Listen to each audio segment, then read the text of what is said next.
Kesultanan Ternate. Awalnya, Kesultanan Ternate tumbuh dari sejumlah perubahan struktural di Maluku. Orang yang dianggap cakap memimpin masyarakat adalah sosok yang dianggap mempunyai kekuatan lebih besar ketimbang orang lain. Perubahan terjadi tatkala pelabuhan-pelabuhan di Maluku mulai didatangi oleh para pedagang asing seperti dari Arab yang perlahan mulai membuka cakrawala masyarakat Ternate tentang banyak hal, termasuk tentang kepemimpinan. Merujuk pada keterangan tradisi lokal, disebutkan bahwa seorang pemimpin Ternate bergelar Molomata, dalam kurung, memerintah 1350 hingga 1357 menjalin persahabatan dengan para pedagang Arab yang datang ke Maluku. Mereka mengajarkan pada Molomata tentang cara membuat kapal. Terdapat pula keterangan bahwa di masa pemerintahan Raja Marhum pernah datang seorang pandai dari Jawa bernama Maulana Hussein yang mengajarkan bacaan Al-Quran dan menulis kaligrafi Arab ke keluarga kerajaan. Tindakannya ini mengundang decak kagum para kerabat istana. Sampai di sini baru dapat dikatakan bahwa kisah ini adalah persentuhan awal Islam di Ternate. Sejarah berdirinya kesultanan. Terdapat suatu momen yang membuat Islam menjadi agama yang tersebar di Ternate, yakni cerita mengenai kedatangan para bangsawan Ternate ke Jawa. Raja Cico, anaknya Gopi Baguna, disertai oleh Zainul Abidin, dalam kurung hidup sekitar 1486 hingga 1500, belajar di pesantren Giri Kedaton di bawah asuhan Sunan Giri. Beragam ilmu pengetahuan Islam dikaji olehnya, seperti akidah, tauhid, hingga tasawuf. Mereka mendapat sebutan Raja Bulawa yang artinya adalah Raja Cengkeh. Sekembalinya ke Ternate, mereka mengajak seorang ulama Jawa bernama Tahu Bahalul. Sosok yang menyarankan Zainul Abidin untuk mempelajari Islam adalah Perdana Menteri Jamilu dari Hitu. Sejak itu, Islam pun perlahan mulai dianut oleh masyarakat Ternate secara luas. Sumber lain menyebutkan bahwa justru perkembangan pesat yang berpengaruh terhadap tatanan sosial di Ternate terjadi di pemerintahan Gapi Baguna II, dalam kurung memerintah 1432 hingga 1465. Di masanya, para pedagang Arab, Tionghoa, dan Jawa secara reguler telah datang ke Ternate untuk memperoleh rempah. Ia pun beraudiensi dengan para pedagang tersebut untuk menetap dan membuat pemukiman di Ternate. Maksud dari langkah ini adalah agar para pedagang tersebut bersedia menularkan ilmu-ilmunya pada penduduk setempat. Akibat terhubung dengan para pedagang internasional, masyarakat Ternate pun perlahan merasakan perubahan. Semula, mereka hanya mengenakan penutup tubuh dari kulit pohon dan dedaunan. Setelah kedatangan kain dari luar negeri, mereka pun mulai mengenakan kain sebagai pakaian. Di samping itu, mereka juga belajar cara menenun dan menanam kapas sehingga mampu menciptakan industri pakaian secara mandiri. Pengetahuan tentang membuat kapal dan membangun rumah pun berkembang dengan pesat. Terdapat seorang saudagar Jawa yang membaktikan diri untuk mengajar agama Islam pada keluarga kerajaan dan penduduk. Perlahan, upayanya membuahkan hasil. Raja dan para pengikutnya pun mulai tertarik dan memeluk Islam. Gapi Baguna II digantikan oleh marhum dalam kurung memerintah 1466 hingga 1486, merupakan Raja Ternate pertama yang menganut Islam. Ini juga diketahui dari suatu catatan yang menunjukkan pemulasaraan jenazahnya dilakukan dengan cara Islam. Di sisi lain, perdagangan rempah di Maluku sedang mengalami kemajuan. Bersama dengan Jailolo, Bacan, dan Tidore, Ternate tampil sebagai pelabuhan rempah. Para pedagang dari Eropa mulai menyemut di pelabuhan Ternate untuk mendapatkan komoditas ini langsung dari kebunnya. Saat itu, Ternate sudah dikenal sebagai Kesultanan Islam yang diperhitungkan karena kesempatan bisnis rempahnya yang mencapai skala internasional.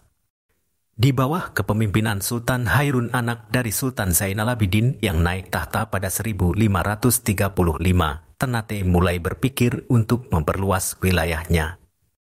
Lewat serangkaian penugasan pasukan, kesultanan ini berhasil menyatukan sejumlah wilayah di Maluku Utara. Usaha ini menemui jalan terjadi karena para pedagang Eropa, yakni Portugis dan Spanyol, sedang terlibat dalam perlombaan memperoleh rempah sebanyak-banyaknya. Mereka mulai mengintimidasi dan memaksa penguasa lokal untuk menyerahkan komoditas tersebut. Portugis memusatkan perhatian ke Ternate dan Spanyol ke Tidore. Di sisi lain, hubungan antara para penguasa Maluku pun tidak semuanya dalam keadaan baik. Penguasa Ternate kerap terlibat perselisihan dengan Tidore. Sistem pemerintahan.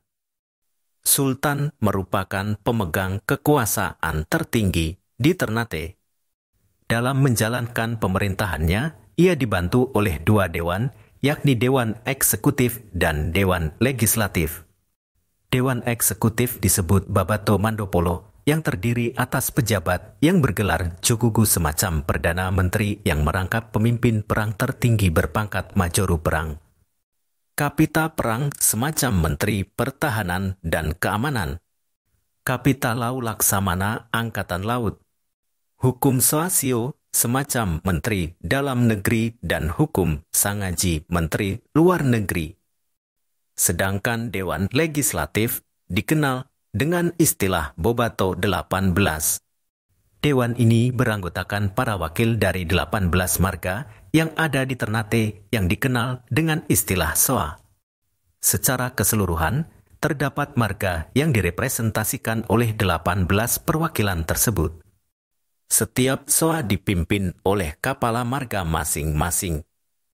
Gelar dari ke-18 orang tersebut berbeda. Ada yang mengenakan gelar Kimlaha, Fanyira, dan Sangaji. Wakil yang menggunakan gelar Kimlaha antara lain Kimlaha Marsauli, Tomaito, Tomagula, Tamadi, dan Payah. Sedangkan wakil yang bergelar Fanyira seperti Fanyira Jiko, Jawa, Tolangara, dan Tabala. Sedangkan yang menggunakan gelar Sangaji adalah Sangaji Tomajiko, Malayu, Lima Tahu, Kulaba, Malaicim, Tobolen, Tafmutu, Tafaga, dan Takafi. Meskipun mempunyai dewan legislatif, Sultan Ternate tetap memiliki hak veto yang digunakan untuk menggugurkan keputusan dewa tersebut yang dikenal dengan istilah Jaib Kolano. Sultan memiliki dewan penasehat istana yang salah satunya adalah seorang ulama berkedudukan tinggi yang disebut Kadie atau Kali, dikenal pula dengan sebutan Jokalem. Di samping itu, terdapat 5 orang imam, yakni Imam Jiko, Imam Jawa, Imam Sangaji, Imam Moti, dan Imam Bangsa. Keberadaan Imam Jawa mengindikasikan adanya hubungan yang kuat antara Ternate dengan Jawa, terlebih dengan adanya kisah Raja Ternate yang sempat berguru ke Jawa. Kesenian. Sebagai negeri yang tumbuh di wilayah kepulauan, aneka ragam bentuk kesenian yang ada di Ternate dipengaruhi oleh sejarah, kondisi sosial, agama, dan lain sebagainya. Di masa lalu, sewaktu ancaman dari Portugis kian nyata, pasukan Ternate pun selalu dituntut untuk siap sedia di medan peperangan. Untuk merawat semangat itu, mereka kerap menyemangati diri dengan melakukan aneka ragam tari-tarian, salah satunya adalah tari soya-soya. Tari ini merupakan tarian perang yang ditampilkan pasukan Ternate untuk membakar semangat mereka sebelum berperang. Seiring berjalannya waktu, tarian ini menjadi salah satu identitas budaya Ternate hingga saat ini. Di masa kini, tari soya-soya kerap ditunjukkan dalam aneka pentas kebudayaan lokal atau nasional. Terdapat pula suatu tarian yang lahir dari profesi masyarakat Ternate sebagai nelayan, yakni tari Naro Ati. Dalam bahasa Ternate, Naro berarti mengayuh dan Ati adalah kail ikan. Jadi, maknanya adalah menarik kail untuk mendapat ikan. Tarian ini diselenggarakan sebagai wujud syukur pada Tuhan atas karunia-Nya memberikan rezeki berupa aneka hasil tangkapan laut. Tarian ini dimainkan oleh laki-laki dan perempuan yang mengenakan pakaian layaknya keluarga nelayan. Gerak tarian antara lain mencerminkan bagaimana cara menangkap. Umumnya gerakan yang dimainkan berbentuk melingkar. Ada juga kesenian lokal yang dipadukan dengan Islam, yaitu dabus. Kesenian dabus mempunyai kemiripan dengan yang ditemukan di Banten, namun dengan beberapa hal detail yang berbeda. Bentuk kesenian ini adalah pertunjukan satu atau beberapa orang yang ditusuk menggunakan benda tajam, namun ia tidak terluka atau kebal. Pertunjukan ini akan dipandu oleh seorang ulama ahli ilmu kebatinan. Sebelum pertunjukan dimulai, diselenggarakan semacam ritual yang di dalamnya terdapat kegiatan zikir berjamaah.